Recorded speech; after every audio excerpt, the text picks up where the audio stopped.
ప్రభా ఏ మంచి యోగ్యత లేని నన్ను వెతికి రక్షించి నడిపించుకుందులకే స్తోత్రాలు. పాపంలో అపరాధంలో సచిన స్థితిలో ఉన్నప్పటికీ నేనైతే వెతకలేదు కానీ అంత గొప్ప దయాకిరీటాన్ని నాకు కూడా నీకే స్తోత్రాలు ప్రభా. నీ ప్రియబిడ్డలో కలిసి నేను కూడా ఆరాధించే శ్రేష్టమైన సమయాన్ని నాకు కూడా నీకే స్తోత్రములు చెల్లించుకుంటూ ఈ చిన్ని స్తుతి ఆరాధన మీ బంగారు పాదాలకే సమర్పించుకుంటున్నాను మా తండ్రి. ఆమేన్.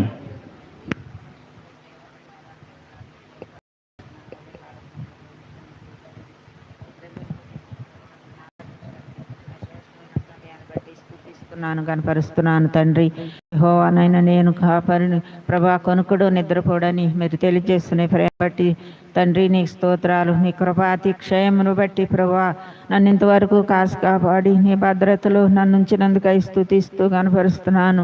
దయగల దేవా నీకు వందనాలు. మహోన్నతుడివి, గొప్ప దేవుడివి నాయన. నా జీవితంలో రక్షించి నాటి నుండి నేటి వరకు ప్రభా నువ్వు చేస్తున్న మేళ్ళు ఉపకారాలకు ప్రభా నేనేమి చెల్లించగలను తండ్రి. విరిగి నలిగిన హృదయంతో ఈ కొద్ది స్తుతి ఆరాధన మీకే అర్పిస్తున్నాను తండ్రి. ఆమేన్. కృపగల తండ్రి, దయగల తండ్రి, ప్రేమగల తండ్రి, పరిశుద్ధులు నీకు ఏలాంటి వందనాలు సూత్రాలు నాయన. దయామేడ కరుణామేడ కనికరించి ఆదరించి తండ్రి నీకు వందనాలు తండ్రి. దైవ చెప్పిన ప్రకారం వాక్యాన్ని బట్టి వందనాలు సూత్రాలు తండ్రి. అయ్యా నీకు ఏలాంటి వందనాలు దయగల తండ్రి, నీకు సూత్రాలు తండ్రి. నాయన నా ఇబ్బందులు ఇరకాటాల్లో, నా కష్టాల్లో, నష్టాల్లో, బాధల్లో, సాధలు నన్ను ఎక్కుంటూ వస్తున్నావు తండ్రి నీకు వందనాలు తండ్రి. నన్ను కాచి కాపాడుకుంటున్నావు తండ్రి నీకు వందనాలు తండ్రి. నాయన ఇల్లు ఇప్పుడు వరకు నాయన నీ ప్రేమతో, నీ దయతో, నీ తోడుతో నాయన నాకు సమకూర్చుకొచ్చేవి తండ్రి నీకు వందనాలు తండ్రి. ఇంకా ఇంటికి ఏది కావాలో ప్రభా నీకు సమకూర్చు నాయన నీకు వందనాలు తండ్రి. అయ్యా నీకు సూత్రాలు తండ్రి. నన్ను కనికరించి ఆవరించేవు తండ్రి. నా బాధలంటిల్లో నన్ను కాచి కాపాడుకుంటున్నావు తండ్రి నీకు వందనాలు తండ్రి. సుధీర్ని బట్టి, శేఖర్ని బట్టి వందనాలు తండ్రి. బిడ్డలు నాయన చేసుకుంటున్నారు ప్రభా నీకు వందనాలు తండ్రి. వాళ్ళ కాచి కాపాడు తండ్రి నీకు వందనాలు తండ్రి. నీ బంగారు పాదాలు కాడ సాగిలిపండి ఆయన. ఈ కొద్దిపాటి స్తుతి ఆరాధన నీకు సమర్పించుకుంటున్నాను తండ్రి. ఆమేన్.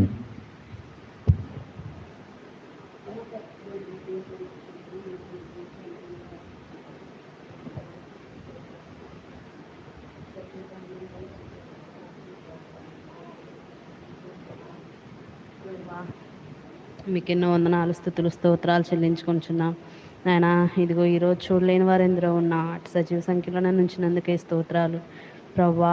ఇదిగో తండ్రి దేవా, ఇదిగో మీ దయజనులు నిలవబెట్టుకుని ప్రవ్వా మా ఎదుకు తీసుకొచ్చిన వాక్యలేఖన భాగాలకై మీకు స్తుతులు, స్తోత్రాలు నాయన. కృపాతిశయంను బట్టి నాయన నిత్యము నేను కీర్తించదని సెలవిచ్చిన దేవా మీకు ఎన్నో వందనాలు ప్రవ్వా.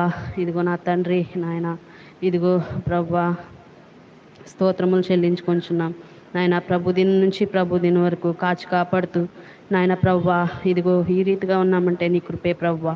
ఇదిగో నా తండ్రి నాయన మీకు ఎన్నో స్తుతులు, స్తోత్రాన్ని చెల్లించుకుంటూ నాయన ఇదిగో ప్రవ్వా నా పాపముల కొరకై నా ప్రవ్వా ఆ కలవరి శిలువయాగంలో మీరు చేసిన గొప్ప నాయన ప్రేమాంతికై స్తుతులు, స్తోత్రములు చెల్లించుకుంటూ ఈ కొద్దిపాటి స్తుతి ఆరాధన మీకే సంపూర్ణంగా సమర్పించుకొంచున్నాను తండ్రి. ఆమేన్. పరిశుద్ధమైన ప్రభా, ఘనమైన మా తండ్రి, నీ పరిశుద్ధ పాదములకు లెక్కలేనంత స్థితులు, స్తోత్రాలు నాయన. నీకు ఏలాది వందనాలు తండ్రి. గడిచిన కాలం అంతా నీ కృపలో మమ్మల్ని ఎంతో భద్రపరుచుకునే విధానం బట్టి నీ స్థితులయ్యా నీ దైవ జనుకుని నిలబెట్టుకుని మా మధ్యకి తీసుకొచ్చిన లేఖనాలు బాగా నేను బట్టి స్తోత్రాలు అయ్యా, వందనాలు తండ్రి. యెహోవా కృపాక్షేములు కీర్తించేవాడని నాయన నువ్వు తెలియజేసిన దేవా నీకు వందనాలు తండ్రి. రక్షించిన నాటి నుండి నేటి వరకు నా కుటుంబ పక్షం, నా బిడ్డల పక్షం మీరు చేసిన మేలు ఉపకారంలో నేను తండ్రి కొద్దిపాటి స్తుతి ఆరాధన నీకే సమర్పించుకుంటున్నాను తండ్రి. ఆమేన్.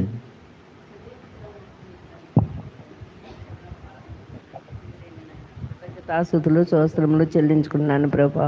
నీ సన్నిధికి వస్తున్నాను ఆయన. నేడు పునరుద్ధానం నుండి పునరుద్ధానం దినం వరకు మమ్మల్ని సజీవ లెక్కలు ఉంచి నీ ప్రేమ అంతటిని బట్టి నేను స్తుతిస్తున్నాను ప్రభా. మా జీవితం పట్ల నీకున్న గొప్ప ప్రణాళికను బట్టి నేను స్తుతిస్తున్నాను ప్రభా. నాయన ఆత్మతోనూ సత్యముతోనూ జీవముతోనూ నిన్ను ఆరాధించవలనని నీ లేఖన గ్రంథాల్లో రాయించిన మా ఆత్మ తండ్రి నీకే వందన మరణాతులు చెల్లించుకుంటున్నాను ప్రభా. కృతజ్ఞత స్తుతులు, స్తోత్రములు చెల్లించుకుంటున్నాను ప్రభా. మా జీవితం పట్ల నీకున్న నాయన గొప్ప ప్రేమను బట్టి నేను స్తుతిస్తున్నాను ప్రభా. నశించిన నరకాగ్ని నిశ్చిత్తం కాక నాయన మమ్మల్ని ఎతికి రక్షించి నా తండ్రి నా నాన్న ఇంట్లో మమ్మల్ని చేర్చుకున్న నీ ప్రేమ అంతటిని బట్టి నేను స్తుతిస్తున్నాను ఆయన. సంఘం నీది, సాహసం నీది, నిత్య జీవం నుంచి మమ్మల్ని ఈ రీతిగా పోషిస్తున్న నీ ప్రేమ అంతటిని బట్టి నేను స్తుతిస్తున్నాను ప్రభువా.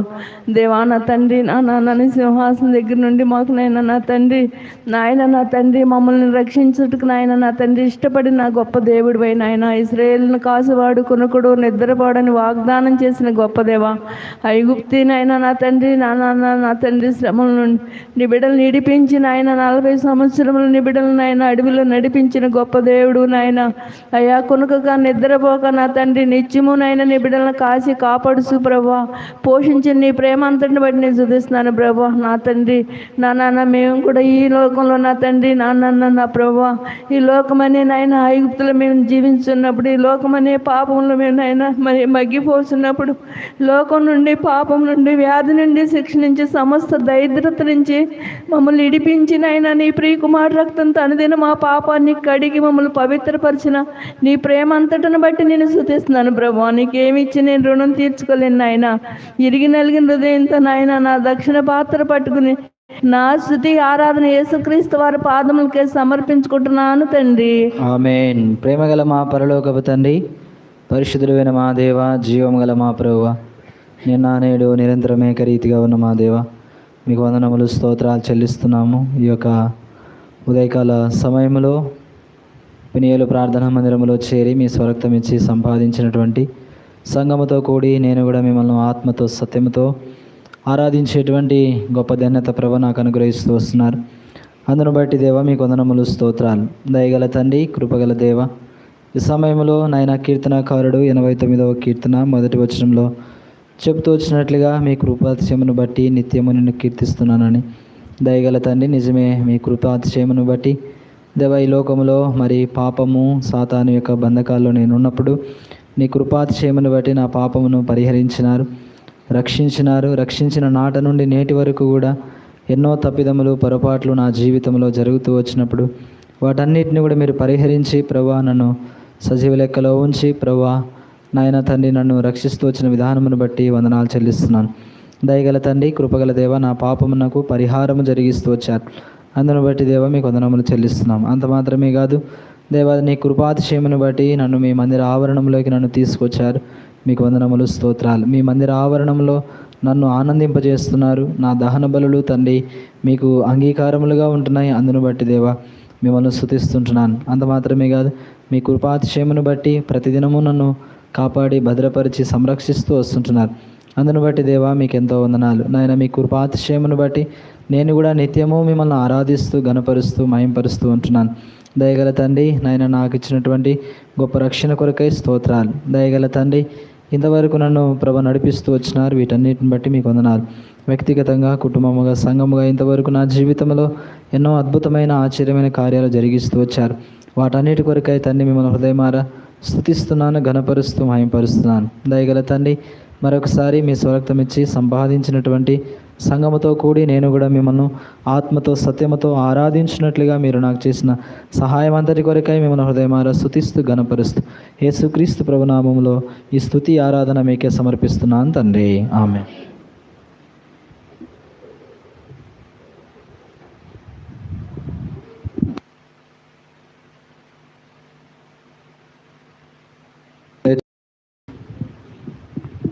మనము ప్రభు వల్లలో పాలు పంపులు పొందక మునుపు బైబిల్ పల్లవి పాడుకుందాం. పఠింప శ్రేష్ఠ గ్రంథం బైబిల్.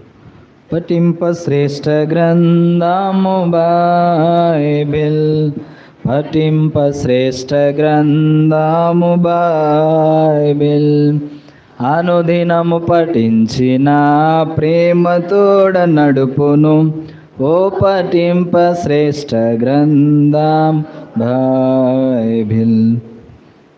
దయచేసి కూర్చోండి. ఈ సమయంలో ప్రభు బల్ల మన ఎదుట ఉంటుంది. మనల్ని మనము పరీక్షించుకొని యోగ్యముగా ప్రభు బల్లలో పాలు పంపులు పొందే వారంగా ఉంటున్నాం.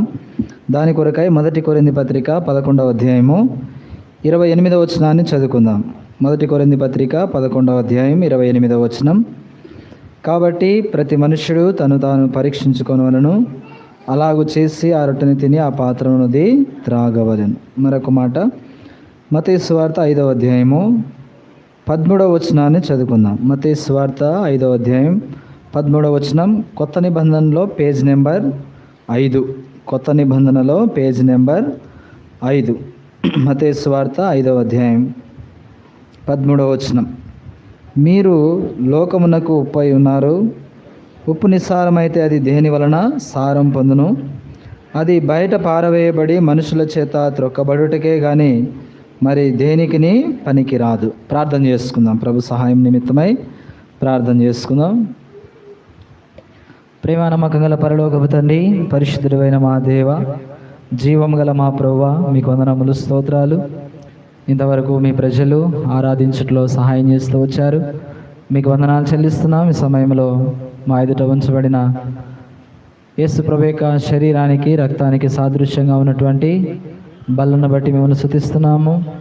ప్రభు బల్లలో మేము యోగ్యముగా పాలు పంపులు పొందక మునుపు మమ్మల్ని మేము పరీక్షించుకొని పరిశీలించుకొని యోగ్యముగా ప్రభు బలలో పాలు పంపులు పొందడానికి సహాయం చేయండి. దయగల తండ్రి, బలహీనుడైన మీరు బలపరచండి. మీ ప్రశస్త రక్తం నా పైన ప్రోక్షించండి. మీ అగ్ని ప్రాకారము తండ్రి మా చుట్టూ ఉంచమని ప్రార్థన చేస్తుంటున్నాం. దయగల తండ్రి, కృపగల దేవ, మా తలంపులు మా ఆలోచనలన్నీ కూడా దేవ తండ్రి నాయన మీరే ప్రభువా తండ్రి మీ స్వాధీనంలో ఉంచుకోవాల్సిందిగా ప్రార్థిస్తుంటున్నాం. దయగల తండ్రి, బలహీనుడైన నన్ను కూడా మీరు బలపరచండి. మీ ప్రశస్త రక్తం నా పైన ప్రోక్షించండి. యజమానుడు వాడుకున్నట్టుగా అర్హమైన పాత్రగా నన్ను సిద్ధపరచండి. దయగల తండ్రి, కృపగల దేవ, మీ ప్రజలు ఎంతో ఆశతో ఆసక్తితో మీ సన్నిధికి వచ్చి ఉంటున్నారు. కాబట్టి ఏ ఒక్కరూ నిరుత్సాహపడకుండా మీ వాక్యము ద్వారా ప్రతి ఒక్కరితో మీరు మాట్లాడమని ప్రార్థిస్తుంటున్నాను. దయగల తండ్రి, కృపగల దేవ, మీ నిత్య నిబంధన రక్త ప్రోక్షణ కిందకి వస్తున్నాను. నన్ను కూడా కడగండి, శుద్ధి చేయండి, పవిత్రపరచండి. నిర్గమాకాండము 4:12 వాగ్దానం నెరవేర్చండి. మీ నిత్య నిబంధన రక్త ప్రోక్షణ కిందకి వస్తూ చదవబడిన లేఖన భాగాల ద్వారా మాతో మాట్లాడమని ప్రార్థిస్తున్నాను. దయగల తండ్రి, నేనే జీవాహారం నేనే అని మీరు సెలవిస్తూ వచ్చినారు. మనుషుడు రొట్టె వలన మాత్రము కాదు కానీ దేవుని నోట నుండి వచ్చు ప్రతి మాట వలనను జీవించును అని మీరు సెలవిస్తూ వచ్చారు. దయగల తండ్రి, మీరే నిత్య జీవపు మాటలు కలిగినటువంటి దేవుడు. తండ్రి, మీ సన్నిధికి మేము వచ్చి ఉంటుండగా మాతో మాట్లాడుతూరమని ప్రార్థిస్తున్నాం. మా బలహీనతలు ఏవైనప్పటికీ మమ్మల్ని మేము సరి చేసుకొని దేవ మీ వాక్యానికి అప్పగించుకొని దేవ వాక్యానుసారంగా మమ్మల్ని మేము పరీక్షించుకొని యోగ్యకరమైన రీతిలో ప్రభువు బలలో పాలు పంపులు పొందినట్లు సహాయం చేయండి. వందనములు, స్తోత్రాలు చెల్లించుకుంటూ యేసుక్రీస్తు ప్రభు నామములో ప్రార్థిస్తున్నాము తండ్రి, ఆమేన్.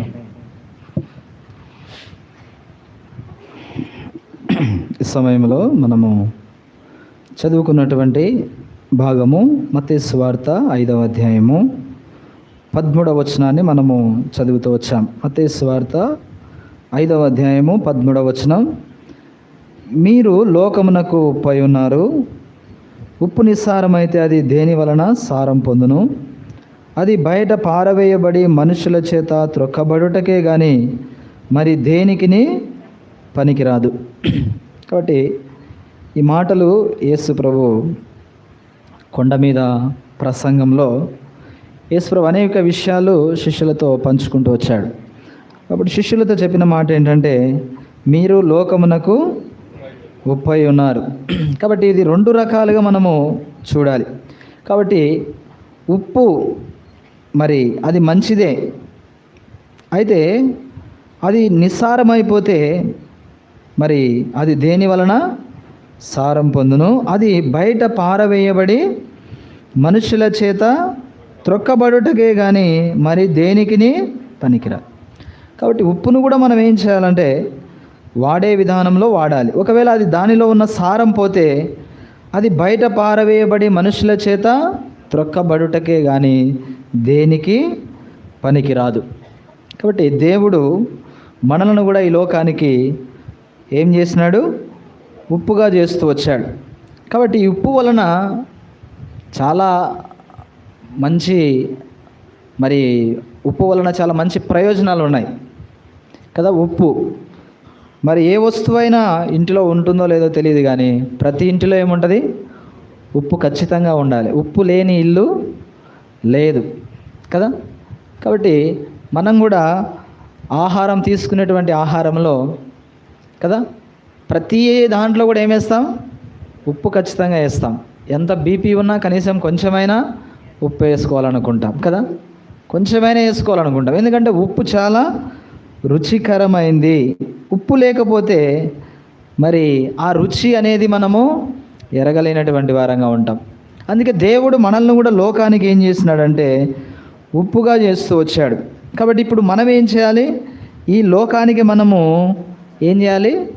సారవంతమైన వారంగా, లేకపోతే అనేకులకు ఉపయోగకరంగా మనము ఉండాలి. దేవుడు అందుకొరకై నిన్ను నన్ను రక్షించుకున్నాడు. మరి పాత నిబంధనలు మనం చూస్తే ఈ ఉప్పును దేనికి వాడేవారు అని మనం చూస్తే కనుక చూడండి, ఉప్పు దేంట్లో వేసేవారు, దేనికి వాడేవారు అని మనం చూస్తే లేవికాండము 2వ అధ్యాయం 14వ వచనం చదువుదాం. లేవికాండము 2వ అధ్యాయం 13వ వచనం. లేవి 2వ అధ్యాయం 13వ వచనం చదువుదాం. నీవు అర్పించు ప్రతి నైవేద్యమునకు ఉప్పు చేర్చవలెను. చూస్తే మనము పాత దినాల్లో అనేకులు దేవుని మందిరానికి వచ్చి దేవునికి బలిపీఠం మీద ఇంపైన సువాసన అంటే బలి అర్పించేటువంటి వారు. అయితే మరి ఇక్కడ ఏం చెప్తున్నాడంటే నీవు అర్పించు ప్రతి నైవేద్యమునకు ఉప్పు చేర్చాలి. కాబట్టి ఉప్పు చాలా ప్రాముఖ్యమైంది. అంటే ఇక్కడికి వచ్చినటువంటి వారు ఎవరైతే నైవేద్యం తీసుకొస్తున్నారో దేవుని మందిరానికి, అలాంటి వారు ఏం చేర్చాలంట? ప్రతి దానిలో కూడా ఉప్పు చేర్చాలి. అది దేవుడు ఇచ్చినటువంటి ఆజ్ఞ. తర్వాత ఏమంటున్నాడు? నీ దేవుని నిబంధన యొక్క ఉప్పు నీ నైవేద్యం మీద ఉండవలెను, నీ అర్పణలన్నింటిలోనూ ఉప్పు అర్పింపవలెను. కాబట్టి దేవుని మందిరానికి వచ్చి ఎవరైతే నైవేద్యం అర్పించాలని ఆశపడుతూ ఉన్నారో, పాత నిబంధనలో దేవుడు ఇచ్చినటువంటి ఆజ్ఞ ఏంటంటే ప్రత్యేకంగా ఉప్పు గురించి దేవుడు చెప్తూ వచ్చినాడు. నైవేద్యములో ఉప్పు చేర్చాలి. అంత మాత్రమే కాదు, నీ దేవుని నిబంధన యొక్క ఉప్పు నీ నైవేద్యం మీద ఉండవలెను. అంటే ప్రతి దాంట్లో ఉప్పు చేర్చాలి, ప్రతి దాంట్లో ఉప్పు ఉండాలి. తర్వాత నీ అర్పణలన్నింటిలోనూ ఉప్పు అర్పింపవలెను. చూసారు ఉప్పుకున్నటువంటి ప్రాముఖ్యత, ఉప్పుకున్నటువంటి ప్రాధాన్యత ఏంటంటే దేవుడు ఇష్టపడేటువంటి నైవేద్యంలో, ప్రతి నైవేద్యంలో ఏ అర్పణ తీసుకొచ్చినా, ఏ నైవేద్యం తీసుకొచ్చినా దాంట్లో ఏం చేర్చాలంట? ఉప్పు చేర్చాలి. ఉప్పు చేర్చకుండా దేవునికి ఏది కూడా అర్పణ ఇవ్వకూడదంట, నైవేద్యం పెట్టకూడదంట. చూసారా, ఉప్పుకున్నటువంటి ప్రాముఖ్యత చాలా ఉంది. అంత మాత్రమే కాదు, యెషయా గ్రంథంలో కూడా ఒక మాట మనం చూస్తున్నాం. చూడండి, ఏజ్కేల్ గ్రంథము 43వ అధ్యాయం. ఏజ్కేల్ గ్రంథము 43వ అధ్యాయం 24వ వచనం. 24 ఏజ్కేల్ గ్రంథం 43 చదవండమ్మా. 24 యెహోవా సన్నిధికి వాటిని తేగా యాజకులు వాటి మీద ఉప్పు చల్లి దహన బలిగా యెహోవాకు అర్పింపవలెను. ఏంటంటే అవి 23లో రాయబడిన మాట.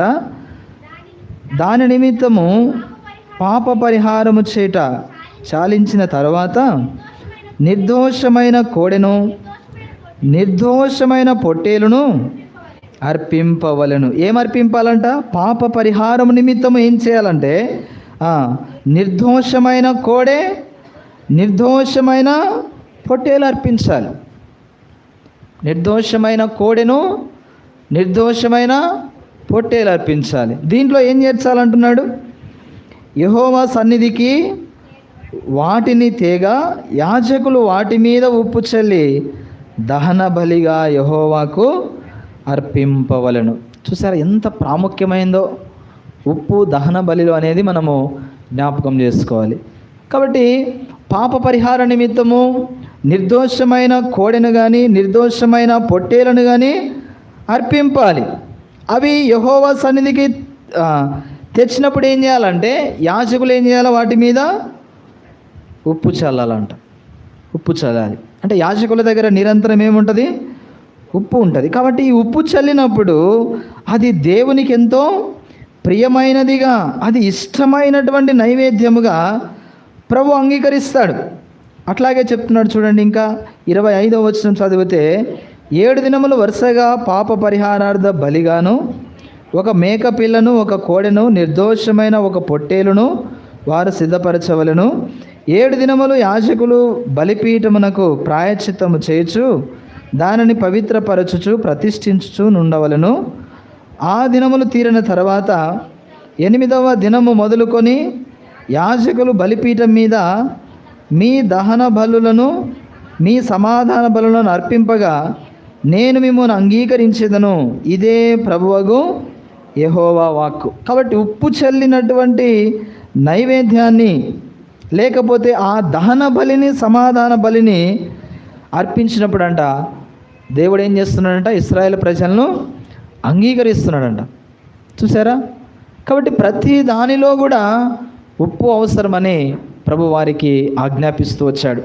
కాబట్టి ఆరంభ దినాల్లో ఇశ్రాయేలు ప్రజలు దేవుని మందిరానికి నైవేద్యం తీసుకొచ్చినప్పుడు ప్రతి వారు కూడా ఉప్పు అనేది చాలా ప్రాముఖ్యమైనదిగా ఉంటా ఉంది. అయితే ఇప్పుడు కొత్త నిబంధనకు వచ్చేసరికి యేసుప్రభు ఏం చేస్తూ వచ్చినాడంటే ఆ ఉప్పును మనమే లోకానికి పరిచయము చేస్తూ వచ్చాడు. కాబట్టి ఇప్పుడు దేవుడు మనల్ని కూడా ఉప్పుగా చేస్తూ వచ్చినాడు. అయితే మనం ఎలా ఉండాలి? ఈ లోకానికి ఉప్పుగా ఉండాలంట. అందుకే ఒక మాట రాయబడింది చూడండి, మార్కు సువార్త 9వ అధ్యాయం 50వ వచనం. మార్కు సువార్త 9వ అధ్యాయం 50వ వచనం చదువుదాం. మార్కు సువార్త 9వ అధ్యాయం 50వ వచనం. ఉప్పు మంచిదే కానీ ఉప్పు ఏంటంట?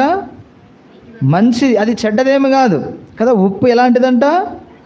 మంచిది. తర్వాత ఏమంటున్నాడు? ఉప్పు నిస్సారమైతే దేని వలన మీరు దానికి సారము కలగజేతురు? మీలో మీరు ఉప్పు సారము గలవారయ్యుండి ఒకరితో ఒకరు సమాధానముగా ఉండుడని చెప్పాను. కాబట్టి ఉప్పు ఏంటంటే మంచిదే కదా. ప్రతి దాంట్లో మనము ఉప్పు వేసుకుంటాం కదా. ఉప్పు లేకపోతే మనకు తినాలనిపించదు, అంత రుచికరంగా ఉండదు కదా. ఉప్పు లేకపోతే అంత రుచికరంగా ఉండదు. అయితే ఇక్కడ ప్రభు ఏం చెప్తున్నాడంటే ఉప్పు మంచిదే, అయితే ఉప్పు నిస్సారమైన ఎడల దేని వలన మీరు దానికి సారము కలగజేతురు? మీలో మీరు ఉప్పు సారము గలవారయ్యుండి ఒకరితో ఒకరు సమాధానముగా ఉండుడని చెప్పాను. కాబట్టి మనము కూడా ఒకరితో ఒకరు ఎప్పుడైతే సమాధానకరంగా ఉంటామో అది ఉప్పుతో దేవుడు పోలుస్తూ వస్తున్నాడు. అందుకే మనలో కూడా ఉప్పు సారము గలవారమై మనం ఉండాలంటే మనం ఏం చేయాలంటే ఒకరితో ఒకరు సమాధానంగా ఉండాలి. అందుకే దేవుని వాక్యంలో ఉంది కదా, సహోదరులు ఐక్యత కలిగి ఉండుట ఎంత మేలు, ఎంత మనోహరము అని చెప్తున్నాడు. కాబట్టి సమాధానం అనేది చాలా ప్రాముఖ్యమైనదిగా ఉంది. అందుకే మరొక చోట రాయబడింది, సమాధానమును వెదకి వెంటాడాలంట. ఏం చేయాలంట? సమాధానమును వెదకి వెంటాడాలంటే దీని అర్థం ఏంటంటే ఎక్కడైతే అసమాధానమైనటువంటి పరిస్థితులు మనం ఎదుర్కొంటుంటామో ఆ సందర్భంలో మనం ఏం చేయాలి? సమాధానము కోసం మనము ప్రయత్నం చేయాలి, ప్రయాసపడాలి. సమాధానం కోసము మనం ఎంతైనా త్యాగం చేయాలి సమాధానపరచుటకు. ఇప్పుడు యేసుప్రభు ఈ భూలోకానికి రావడానికి గల కారణం ఏంటి? ఎందుకు యేసుప్రభు మరి సిలువలో మన కొరకు ప్రాణం పెట్టాల్సిన అవసరం ఏమొచ్చిందంటే రోమాపత్రిక 5వ అధ్యాయం చూడండి. ఎందుకోసం యేసుప్రభు అంత త్యాగం చేశాడు మన కోసము? రోమాపత్రిక 5వ అధ్యాయం 1వ వచనం చూడండి. కాబట్టి విశ్వాసం మూలమున మనము నీతిమంతులుగా తీర్చబడి మన ప్రభువైన యేసుక్రీస్తు ద్వారా దేవునితో సమాధానము కలిగి ఉందుము. ఎందుకొరకు యేసు ప్రభు మన కొరకు చనిపోయినాడు? 10వ వచనం కూడా చదువుదాం. ఎలాగనగా శత్రువులమై ఉండగా ఆయన కుమారుని మరణము ద్వారా మనము దేవునితో సమాధానపరచబడిన ఎడల సమాధానపరచబడిన వారమై ఆయన జీవించుట చేత మరీ నిశ్చయముగా రక్షింపబడుదము. కాబట్టి ఇక్కడ ఏం చెప్తున్నాడంటే యేసుప్రభు ఎందుకు మన కొరకు మరణించినాడు, ఎందుకు మన కొరకు చనిపోయినాడు అంటే దేవునితో మనకేం చేసినాడంట? సమాధానపరిచినాడు. అయితే ఆ సమాధానం పొందుకున్న మనం ఏం చేయాలంటే ఒకరితో ఒకరు సమాధానంగా ఉండాలి. ఉప్పు మనలో సారవంతమైనదిగా ఉండాలంటే మన సమాధానాన్ని ఏం చేయకూడదు, పోగొట్టుకోకూడదు. కొన్నిసార్లు చిన్న చిన్న విషయాలకు ఏం పోతుంది మన దగ్గర, సమాధానం పోతుంది కదా. సమాధానాన్ని పోగొట్టుకుంటాం. శత్రువు పని ఏంటంటే మనలో నెమ్మది లేకుండా, సమాధానం లేకుండా చేయాలని ప్రయత్నం చేస్తూ ఉంటాడు. అయితే కొన్నిసార్లు చిన్న చిన్న వాటి కోసం ఏం చేస్తామంటే సమాధానం పోగొట్టుకుంటాం. సహోదరుల మధ్యలో ఉన్నటువంటి ఐక్యతను పోగొట్టుకుంటాం. ఇతరుల ఎడల సమాధానాన్ని పోగొట్టుకుంటాం. అసమాధానాన్ని మనం తెచ్చుకుంటాం చిన్న చిన్న విషయాల కోసం. అందుకే ప్రభు ఏమన్నాడంటే ఏమంటున్నాడంటే 2-3 నా నామమున ఎక్కడైతే ఏకీభవిస్తారో వారి మధ్యలో నేను ఉంటాను అన్నాడు. అంటే దేవుని యొక్క కార్యము జరగాలంటే సమాధానకరమైనటువంటి పరిస్థితుల్లో దేవుని కార్యము జరుగుతుంది. అందుకే శత్రువు ఏం చేస్తాడంటే సమాధానం లేకుండా చేస్తాడు కదా. తెలుగులో ఒక సామెత ఉంది, ఏమంటే ఐకమత్యమే మహాబలం అంట. ఐకమత్యమే మహాబలం. దానికి ఒక ఉదాహరణ, ఒక కథ ఉంది. చిన్నప్పుడు ఒక కథ ఉండేది. ఒక 5 ఆవులు కలిసి ఒక దగ్గర మేస్తూ ఉంటాయి. ఆహారం తింటా ఉంటే వాటి వద్దకు ఒక పులి వస్తుంది అన్నమాట. వచ్చినప్పుడు ఒక దాన్ని చంపుదామని వెళ్ళినప్పుడు ఆ 5 ఏం చేస్తాయి, వాటిపైన ఆ పులిని ఎదుర్కొంటాయి, దాన్ని తరిమి కొడతాయి. ఈ పులి చూస్తూ ఉంటుంది, ఎప్పుడు అవి విడిపోతాయా, వాటిని చంపేద్దామా అని. కొన్ని రోజుల తర్వాత వారి మధ్యలో సమాధానం చెడిపోయింది, ఐక్యత లేదు. వారి మధ్యలో గొడవలు వచ్చినాయి. అవన్నీ ఏమైపోయినాయి, విడిపోయినాయి. ఒంటరిగా వెళ్ళి మేత మేస్తూ ఉన్నాయి. ఈ సమయం కోసము ఈ పులి కాసుకొని ఉంది. ఈ ఒకరితో ఒకరు మాట్లాడుకోవట్లే, ఒకటితో ఒకటి సమాధానంగా లేవు, ఒకరి మధ్య ఒకటి ఐక్యత లేవు. ఇది గమనించింది, బాగా పులి గమనించింది. చూసి ఏం చేసిందంటే మొదటగా ఒక ఆవు దగ్గరికి వెళ్ళింది. మిగతా ఆవులు ఏం మాట్లాడట్లే. ఇంతకుముందేమో అన్నీ కలిసిగట్టుగా ఉన్నాయి. ఆ పులి వచ్చినప్పుడు అన్నీ కూడా ఎదుర్కొన్నాయి. ఇప్పుడు ఒక ఆవు దగ్గరికి వెళ్ళిపోతూ ఉంటే మిగతా ఆవులేమి కూడా మాట్లాడట్లే, చలనం లేదు దాని దగ్గర. మన దగ్గరికి రాలేదు కదా అనుకున్నాయి. ఆ పులి ఏం చేసిందంటే చిన్నగా ఒక ఆవును చంపి తినేసింది. 2వ ఆవు దగ్గరికి వచ్చినప్పుడు మిగతా ఆవులు ఏం మాట్లాడాల, దాన్ని కూడా చంపి తినేసింది. ఇట్లా అన్ని ఆవులను చంపేసింది. ఒకప్పుడేమో అవి ఐక్యతగా సమాధానంగా ఉన్నప్పుడు ఈ పులిని ఎదుర్కొంటూ వచ్చాయి. ఇప్పుడు ఎప్పుడైతే వాటి మధ్యలో ఐక్యత చెడిపోయిందో, సమాధానం పోయిందో, ఏమైపోయినాయి, ఒకదాని వెంట ఒకటి ప్రాణాలు పోగొట్టుకున్నాయి. అట్లాగే మనం కూడా సంఘములో సమాధానంగా ఐక్యత ఉన్నంత వరకు కూడా శత్రువు మన దగ్గరికి రాడు, మన సంఘంలోనికి రాడు. ఎప్పుడైతే విశ్వాసుల మధ్యలో సమాధానం చెడిపోతుందో, విశ్వాసుల మధ్యలో ఐక్యత చెడిపోతుందో, అప్పుడు ఎవరు విజృంభిస్తారు, శత్రువు విజృంభిస్తాడు. అందుకే మీ విరోధి అయినటువంటి అపవాది ఎవరిని మిరింగుదనా అని గర్జించు సింహం వలె ఎదురు చూస్తాను. కాబట్టి వాడు సమయము కోసం ఎదురు చూస్తూ ఉన్నాడు. ఎప్పుడు ఈ విశ్వాసులు చెదిరిపోతారా, ఎప్పుడు ఈ విశ్వాసులు మరి ఐక్యత చెడిపోతుందా, వారిని లాగేసుకుందామని. అందుకే మనం ఎలా ఉండాలి, ఎప్పుడు కూడా మనము అందరితో సమాధానంగా ఐక్యతగా ఉండాలి. అందుకే మన సమాధానాన్ని మనము పోగొట్టుకోకూడదు. అదే ఇక్కడ మనకు జ్ఞాపకం చేస్తున్నాడు కదా. మార్కు సువార్త 9వ అధ్యాయంలో ఏమంటున్నాడు, మీలో మీరు ఉప్పు సారం గలవారై ఉండి ఒకరితో ఒకరు సమాధానముగా ఉండుడని చెప్పెను. కాబట్టి మనలో ఉప్పు సారం ఉంది అని మనం ఎట్లా గ్రహిస్తామంటే, మనం ఇతరులతో సమాధానంగా ఉన్నప్పుడే మనలో సారం ఉందని మనము గుర్తించే వారంగా ఉంటాం. అందుకే ప్రతి చిన్న విషయానికి మనం ఏం చేయకూడదు, సమాధానము పోగొట్టుకోకూడదు, ఐక్యత పోగొట్టుకోకూడదు. ఎందుకంటే శత్రువు యొక్క పని ఏంటంటే దేవుని యొక్క పని జరగకూడదు, దేవుని యొక్క కార్యాలు జరగకూడదు. అందుకే దేవుని ప్రజల మధ్యలో ఐక్యత లేకుండా చేస్తూ ఉంటాడు. కాబట్టి అందరూ ఏమని సాక్ష్యం ఇవ్వాలంటే, పెనియేలు సంఘంలో ఉన్న విశ్వాసులందరూ ఒక ఐక్యత కలిగినటువంటి వారు, వారందరూ ఒక సమాధానం కలిగినటువంటి వారు. అనేది ఎప్పుడైతే ఇతరులు మన గురించి సాక్ష్యం చెప్పుకోగలరో అప్పుడు అనేకులు ఆకర్షింపబడేవారిగా ఉంటారు.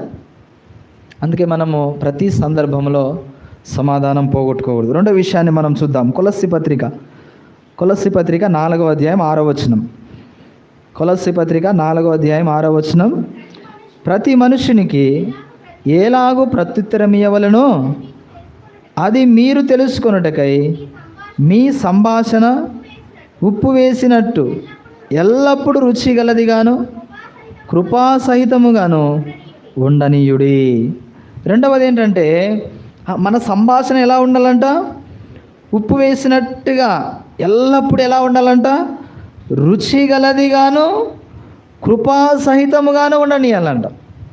అందుకే ఇక్కడ రాయబడిన మాట ఏంటంటే ప్రతి మనుషునికి ఎలాగో ప్రత్యుత్తరం ఇవ్వవలెనో అది మీరు తెలుసుకోవాలి.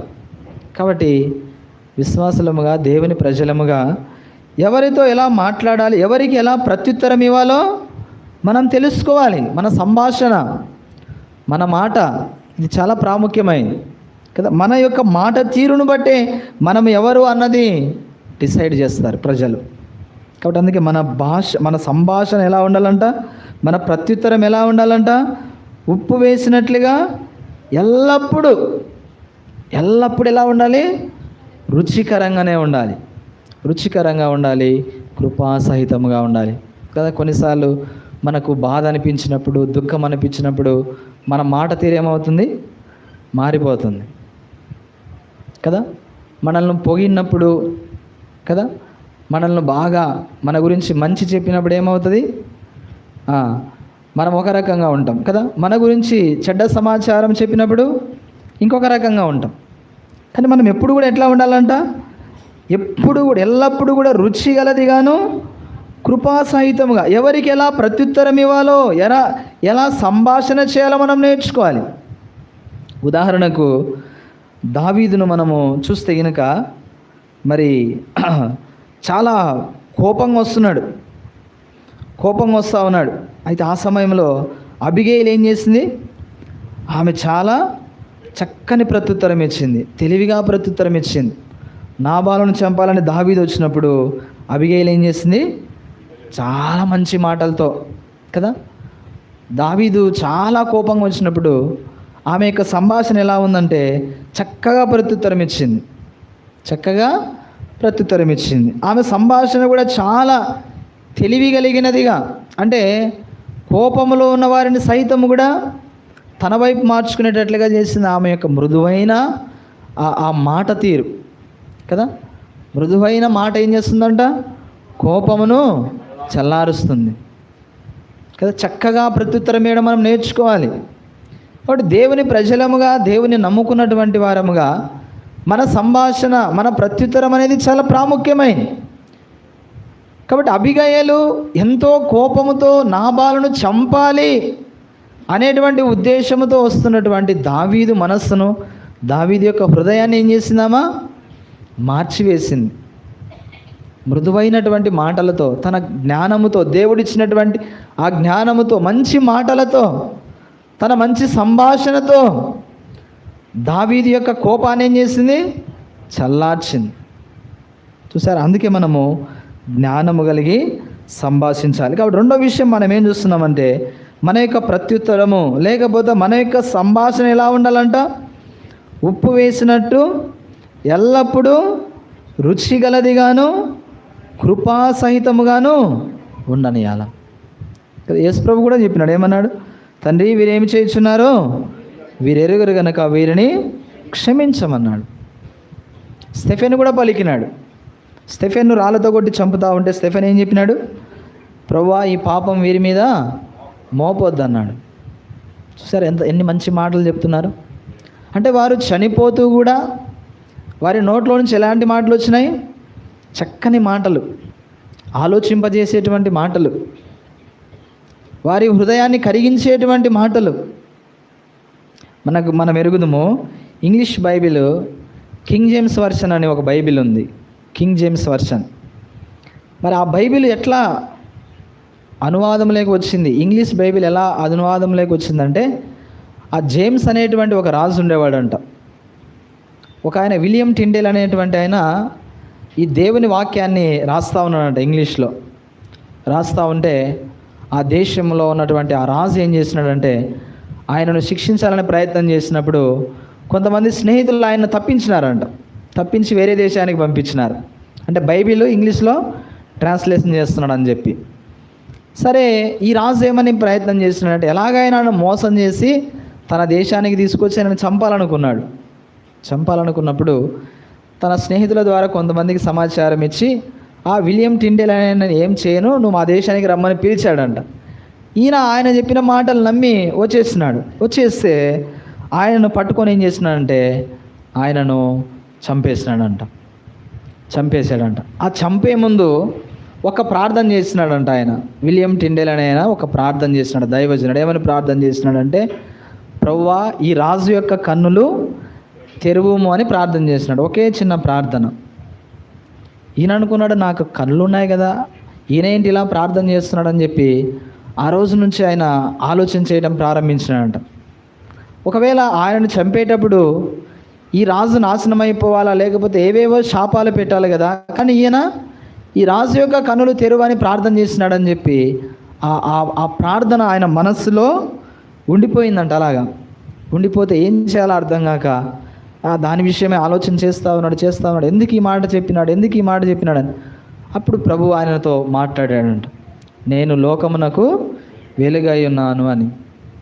ఈ యుగ సంబంధమైనటువంటి దేవత మీ మనోనేత్రములను గురుడితనము కలగజేస్తుంది. ఈ మాట దేవుడు జ్ఞాపకం చేసినప్పుడు ఆ రాజు పశ్చాత్తాపడి దేవుని సన్నిధిలో పాపాలు ఒప్పుకొని ఆ విలియం టిండేల్ అనేటువంటి ఆ దైవజనుడిని చంపినటువంటి కారణాన్ని బట్టి నెమ్మది లేకుండా ఆ దేవుని సన్నిధిలో అయిన పాపాలన్నీ ఒప్పుకున్నప్పుడు దేవుడు క్షమించిన తర్వాత ఇప్పుడు ఆయన ఏం చెప్పినాడంటే, విలియం టిండేల్ ఎక్కడైతే ఆయన ఆ పరిచర్యను ముగించినాడో అక్కడి నుంచి ఈయన ప్రారంభించి బైబిల్ మొత్తం ఆది కాండం నుండి ప్రకటన వరకు ఇంగ్లీష్లో తర్జుమా చేయమని చెప్పాడంట. చూసారా, ఆ విలియం టిండేల్ అనేటువంటి ఆ దైవజనుడు ఒక చిన్న ప్రార్థన చేసినాడు అంతే. ఈ రాజు యొక్క కన్నులు తెరవమని ప్రార్థన చేస్తున్నాడు. నిజంగా దేవుడు ఆ రాజు యొక్క కన్నులు తెరిచాడు. ఆయన ప్రార్థన అంగీకరించి ఆయన ఏదో కొన్ని అక్కడక్కడ ప్రజలు తయారు చేశాడు. కానీ ఈ రాజు ఏం చేసినాడు, జేమ్స్ అనేటువంటి రాజు బైబిల్ మొత్తం కూడా ట్రాన్స్లేషన్ చేయమన్నాడంట. అందుకే ఆయన పేరు మీదనే వచ్చింది అది, కింగ్ జేమ్స్ వర్షన్. అంటే ఆ జేమ్స్ అనేటువంటి రాజు ఏం చేసినాడంటే ఆది కాండం మొదలుకొని ప్రకటన వరకు బైబిల్ అంతా ట్రాన్స్లేషన్ చేయమన్నాడంట. చూసారా, అందుకే మన సంభాషణ ఎలా ఉండాలంట, ఉప్పు వేసినట్లుగా రుచిగలదిగా ఉండాలి. కాబట్టి చిన్న ప్రార్థనే, ఎంతోమంది బైబిల్లో ఉన్నారు అలాంటి వారు, గొప్పవారు. వారు చనిపోతూ వారి ద్వారా ఎంతోమందికి రక్షణ ఇస్తూ వచ్చారు. వారు చనిపోతూ ఎంతోమందిని దేవుని వైపు నడిపింపజేస్తూ వచ్చారు. చిన్న ప్రార్థన ద్వారా, చిన్న మాటల ద్వారా. వారు పలికినటువంటి చిన్న మాటలే, కానీ ఎంతోమందిని అవి ప్రభావితం చేస్తూ వచ్చినాయి. కాబట్టి మన జీవితాల్లో మనం కూడా మన ప్రత్యుత్తరము, మన యొక్క సంభాషణ ఉప్పు వేసినట్లుగా రుచికరంగా ఉండాలి. అప్పుడు ఏమవుతుందంటే చూడండి, 2వ రాజుల గ్రంథములో మనం చూద్దాం. 2వ రాజుల గ్రంథము 2వ అధ్యాయము 20వ వచనం చదువుదాం. 2వ రాజుల గ్రంథం 2వ అధ్యాయము 20వ వచనం. అతడు క్రొత్త పాత్రలో ఉప్పు వేసి నా యొద్దకు తీసుకొని రండని వారితో చెప్పెను. వారు దాన్ని తీసుకొని రాగా అతడు ఆ నీటి ఊట యొద్దకు పోయి అందులో ఉప్పు వేసి, యెహోవా సెలవిచ్చున్నదేమనగా, ఈ నీటిని నేను బాగు చేసి ఉన్నాను గనుక ఇక దీని వలన మరణము కలగకపోవును, భూమియు నిస్సారముగా ఉండదు అనేను. కాబట్టి నేటి వరకు ఎలీషా చెప్పిన మాట చొప్పున ఆ నీరు మంచిదై ఉన్నది. ఇప్పుడు ఇక్కడ జరిగినటువంటి సంభాషణ మనము చూస్తే కనుక, మరి ఏలియా ప్రభు యొద్దకు వెళ్ళిపోయినాడు. ఆయన దేవుడు ఆయనను కొనిపోయినాడు. ఇప్పుడు ఎలీషా తిరిగి వస్తూ ఉన్నప్పుడు ఎక్కడికి వచ్చాడంటే ఆయన ఎరికో పట్టణం దగ్గరికి వచ్చినాడు. 18వ వచనం, 2వ రాజుల గ్రంథం 2వ అధ్యాయం 18వ వచనం. వారు ఎరికో పట్టణమందు ఆగియున్న ఎలీషా యొద్దకు తిరిగి రాగా అతడు వెళ్ళవద్దని నేను మీతో చెప్పలేదా అని వారితో అన్నాను. ఇప్పుడు ఎలీషా ఎక్కడున్నాడు అంటే ఎరికో పట్టణమందు నిలిచి ఉన్నాడు, ఆగి ఉన్నాడు. ఇప్పుడు ఎరికో పట్టణం యొక్క పరిస్థితి ఎలా ఉంది అంటే అక్కడ భూమి ఎంత ఏమైందంట, నిస్సారమైపోయిందంట. ఎటువంటి సారవంతమైనది ఏమాత్రం లేదు, నీళ్లు కూడా మంచివి కాదంట. 19వ వచనం చదవండి అమ్మా. అంతటా ఆ పట్టణపు వారు ఈ పట్టణమున్న చోటు రమ్యమైనదని మా ఏలినవాడవైన నీకు కనబడుచున్నది కానీ నీళ్లు మంచివి కావు. పైకి పట్టణమేమో ఎలా ఉందంట, చాలా రమ్యముగా కనబడుతుంది. ఏంటి పట్టణం? ఎరికో పట్టణం చాలా రమ్యముగా కనబడుతుంది, కానీ అందులో నీళ్లు ఎలాంటివంట, మంచివి కావు. తర్వాత ఏం రాయబడిందమ్మా, అందుచేత భూమియు నిస్సారమై ఉన్నదని ఎలీషాతో అనగా. కాబట్టి నీళ్లు మంచివి కాదు, అందుకే భూమి ఏమైపోయిందంట, నిస్సారం. అంటే సారం లేదు, దాంట్లో సారం లేదు. ఎందుకంటే నీళ్ళు మంచివి కాదు. ఎందుకంటే మనకు నీళ్ళు చాలా ప్రాముఖ్యమైనది. అన్నిట్లో నీళ్ళు మనకు అవసరం కదా, నీళ్ళు అవసరం. కాబట్టి ఈ నీళ్ళు ఎలా ఉండాలంటే మంచిగా ఉండాలి. అయితే ఆ దేశంలో లేకపోతే ఆ పట్టణము చాలా రమ్యమైనదే, కానీ నీళ్ళు మంచివి కాదు. నీళ్ళు మంచివి కాదు కాబట్టి భూమి కూడా ఏమైపోయిందంట, నిస్సారమైపోయింది కదా. ఇటువైపు చూడండి, మనము మన సైడు వరి పంటలు వేస్తాం, సంవత్సరానికి 2 పంటలు వేస్తారు. మా సైడు 1 పంట వేస్తారు, మా సైడు 1, మీ సైడ్ 2 వేస్తారు. ఎందుకు వేస్తారు 2? మీ భూములు ఎలాంటివి, సారవంతమైనవి కాబట్టి 2 పంటలు పండుతాయి. మాది 1 కష్టం, రాయలసీమ కాబట్టి, కరువు ప్రాంతాలు కాబట్టి 1 కష్టం, 1 కష్టంతో పండిద్ది. ఎందుకంటే అది సారవంతమైనది కాదు, నీళ్ళు అంతగా దొరకవు అటు సైడ్, చాలా తక్కువ. పైనుంచి వర్షాలు వస్తే తప్ప ఇంత స్వచ్ఛంగా నీళ్ళు ఇంత స్వేచ్ఛగా రావన్నమాట, అటు కష్టం.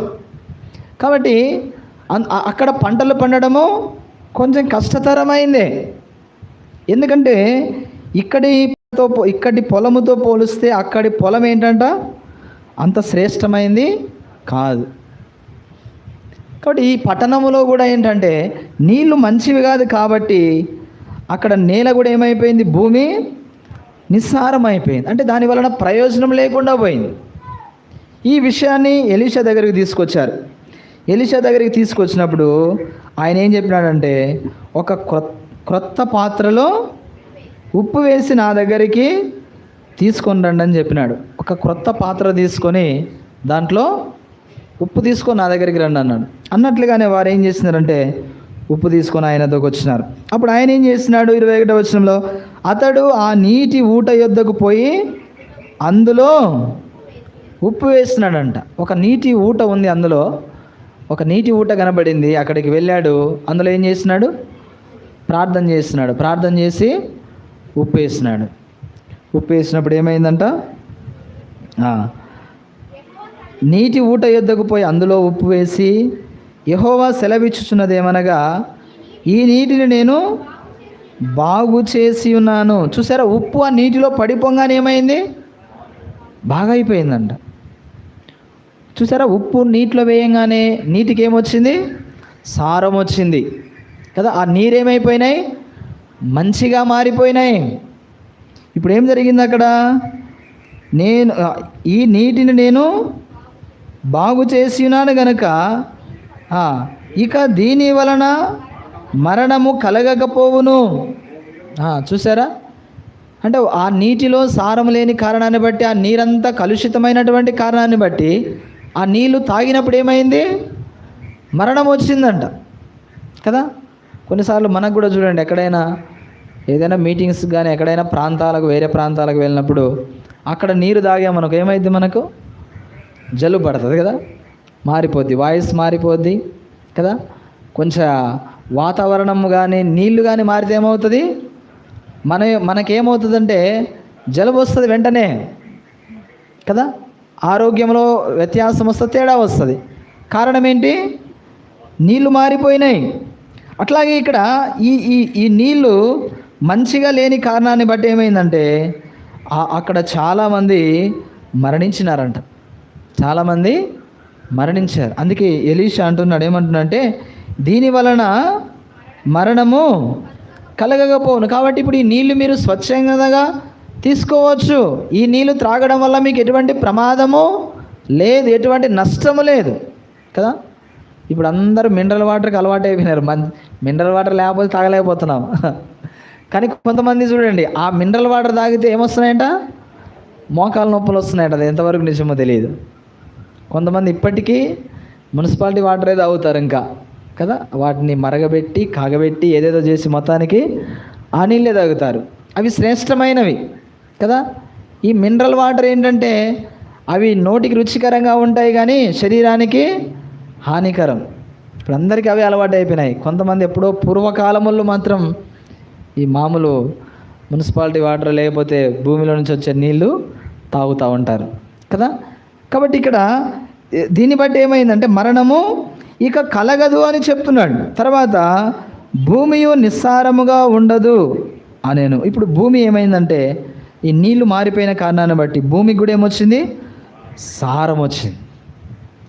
ఇప్పుడు అక్కడ పంటలు వేస్తే అద్భుతమైనటువంటి రీతిలో మరి పంటలు పండుతున్నాయి. ఒకప్పుడేమో అక్కడ ఎటువంటి ప్రయోజనం లేదు, ఎటువంటి పంట పండట్లేదు, భూమి అంతా నిస్సారమైపోయింది. దీనంతటికి ఒకటి కారణం ఏంటంటే ఉప్పు వేయటం వల్ల ఏమైందంట? ఎంత గొప్ప మార్పు వచ్చిందో చూడండి, ఎంత సారం వచ్చిందో చూడండి.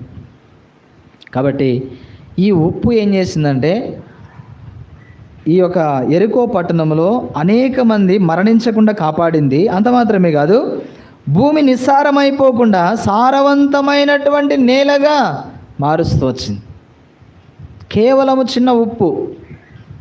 కాబట్టి మన జీవితాలు కూడా ఎలా ఉంటున్నాయంటే ఎంతోమంది ఈ లోకంలో వారు ఈ లోకంలో వారు విసిగిపోయి వారి జీవితాలు వారికి ఉన్నటువంటి పరిస్థితులను బట్టి విసిగిపోయి ఎంతోమంది ఆత్మహత్యలు చేసుకునేటువంటి స్థితికి వెళ్ళిపోతూ ఉంటున్నారు. అలాంటి వారికి మనం ఎలా ఉండాలంట? ఉప్పు వలె ఉండాలి. మన మాటల ద్వారా మనము చెప్పేటువంటి సువార్త ద్వారా వారు ఏమైపోవాలా? వారు రక్షింపబడాలా, మారు మనస్సు పొందాలా, పాపక్షమాపణ పొందాలా కదా. ఎంతమంది సమాధానము లేక నెమ్మది లేక వారి జీవితాలు అన్నీ ఉన్నాయి. ఐశ్వర్యం ఉంది, డబ్బులు ఉన్నాయి, పలుకుబడి ఉంది, సౌందర్యం ఉన్న అన్నీ ఉన్నాయి. కానీ కొంతమంది ఏం చేస్తున్నారు? ఆత్మహత్యలు చేసుకుంటున్నారు. కారణం ఏంటి? సమాధానం లేదు, నెమ్మది లేదు, వారి జీవితంలో సంతోషం లేదు, ఆనందం లేదు, ఏమి చేయాలో అర్థం కానటువంటి పరిస్థితి. ఇటువంటి సమయంలో వారికి మనము ఒక మాట, దేవుని మాట, ఒక స్వార్థ చెప్పినా, లేకపోతే ఒక కరపత్రిక ఇచ్చినా, దేవుని గురించి 2 మాటలు చెప్పినా వారి జీవితంలో వారు ఎంతో మార్పు చెందేవారిగా ఉంటారు. ఒక సందర్భంలో ఒక కుటుంబం అంతా కలిసి ఆత్మహత్య చేసుకోవాలనుకున్నారంట. ఒక కుటుంబం అంతా ఆత్మహత్య చేసుకోవాలనుకున్నారంట. ఎందుకంటే వారి కుటుంబంలో నెమ్మది లేదు, అప్పులు ఎక్కువైపోయినాయి, సమాధానం లేదు. ఆ కుటుంబం అంతా కూడా చనిపోవాలని ఆ దినం తీర్మానం తీసుకున్నారంట. తీర్మానం తీసుకొని ఇంకా అన్నీ సిద్ధపరచుకున్నారంట. ఆ సమయంలో ఒక దైవ సేవకుడు ఒక కరపత్రిక ఏం చేశాడంటే ఆ ఇంట్లో ఎవరు లేరని చెప్పి ఆ డోర్లో నుంచి ఆ చిన్న హోల్ ఉంటుంది కదా, దాంట్లో నుంచి లోపలికి వేసాడంట. వీళ్ళు అనుకున్నారంట, సరే మనం అందరం చనిపోదాం అనుకున్నాం కదా అనుకోండి. ఆ పేపర్ లోపల పడంగానే సరే ఏంటో అది చూద్దామని చిన్న చదివితే అందులో సువార్త ఉందంట, దేవుని మాటలు ఉన్నాయి. దేవుడు లోకమును ఎంతో ప్రేమించను. ఇలాంటి మాటలు ప్రయాసపడి భారం మోసుకొని వచ్చిన సమస్యలారా నా యొద్దకు రండి, నేను మీకు విశ్రాంతిని కలగజేస్తా. ఇట్లా ఆదరించేటువంటి మాటలు ఆ కరపత్రికలో చదివినప్పుడు వారు రక్షింపబడ్డారు. ఆ కుటుంబం అంతా ఆ దినము ఆత్మహత్య చేసుకోవడము మానివేశారు. కుటుంబం అంతా రక్షింపబడ్డారు. వెనకాల తిప్పి చూస్తే అక్కడ అడ్రస్ ఉందంట. సరే ఆ అడ్రస్ పట్టుకొని మందిరానికి వెళ్ళారు. మందిరానికి వెళ్తే అక్కడ సేవకులు మాట్లాడారు. వారికి 2 మాటలు దేవుని గురించి చెప్పి సువార్త చెప్పి వారి కోసం ప్రార్థన చేసి, సరే ప్రతి ఆదివారము మందిరానికి రండి, వార కూడికలకి రండి అని చెప్పినప్పుడు కుటుంబం అంతా కూడా రక్షింపబడి బాప్తిసం తీసుకొని మందిరానికి రావడం ప్రారంభించినారు. ప్రతి ఆదివారం మందిరానికి వచ్చారు, ప్రతి కూడికకు వచ్చారు. వస్తూ ఉంటే దేవుడు ఒకటొకటి వారి అప్పులన్నీ తీర్చినాడు, వారి కష్టాలన్నీ తొలగిపోయినాయి.